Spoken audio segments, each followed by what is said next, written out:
नमस्कार। मैं हूं डॉक्टर शैलेश मोदनवाल। श्रेया ज्योतिष केंद्र में आप सभी का हार्दिक स्वागत करता हूं। आज एक नए विषय के साथ उपस्थित हुआ हूं। माँ लक्ष्मी की कथा श्रवण से पूर्ण फल प्राप्त होता है, लक्ष्मी प्रसन्न होती हैं, ऐसा तो सब जानते हैं और सब इसका अनुकरण करते हैं। लेकिन क्या आपने कभी यह भी सुना है कि ज्येष्ठा अलक्ष्मी की कथा सुनने से भी लक्ष्मी की प्राप्ति होती है? ये बातें जो है लिंग महापुराण में लिखी हुई है कि जो व्यक्ति ज्येष्ठा अलक्ष्मी की कथा श्रवण करता है, सुनता है, सुनाता है, वह व्यक्ति लक्ष्मीवान हो जाता है। आइए जानते हैं ज्येष्ठा अलक्ष्मी की कथा। अमृत की उत्पत्ति समुद्र मंथन के समय हुआ था और महाभयंकर विष भी निकला था।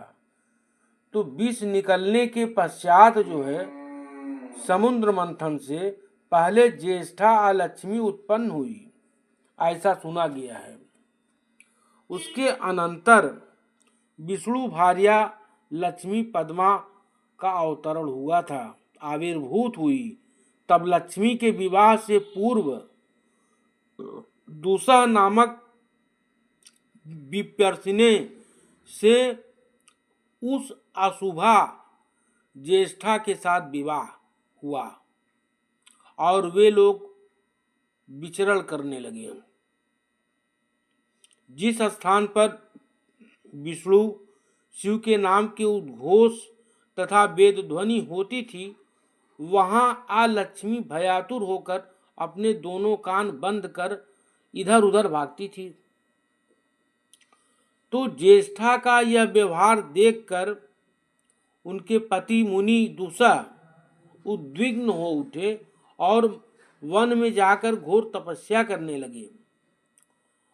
और तपस्या जब कर रहे थे उसी समय मार्कंडेय ऋषि वहां पहुंचे।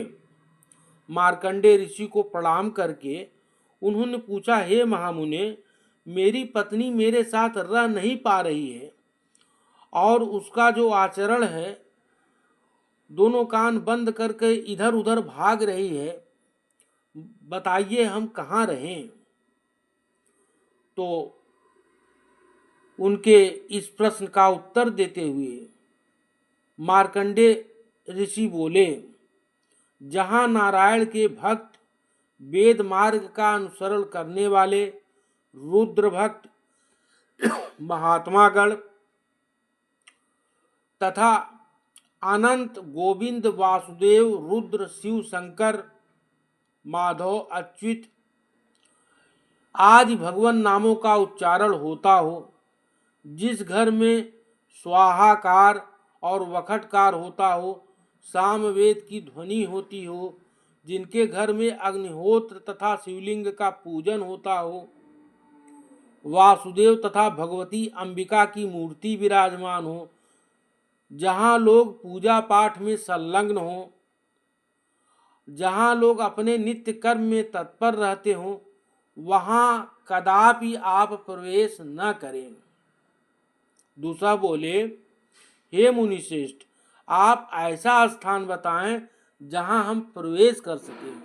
मार्कंडेय जी कहते हैं कि जिस घर में वैदिकों, गुरुओं, अतिथियों तथा गायों की पूजा न होती हो, जहाँ पति पत्नी एक दूसरे के विरोधी हो, जहाँ भगवान वासुदेव के प्रति भक्ति न हो, जहाँ सदाशिव की पूजा न होती हो, जिस घर में जप, होम तथा नाम संकीर्तन न होता हो, पर्वों पर पूजन न होता हो, जहाँ पितृकर्म आदि न किया जाता हो, वहाँ तुम अपनी पत्नी के साथ भय मुक्त होकर निरंतर निवास करो।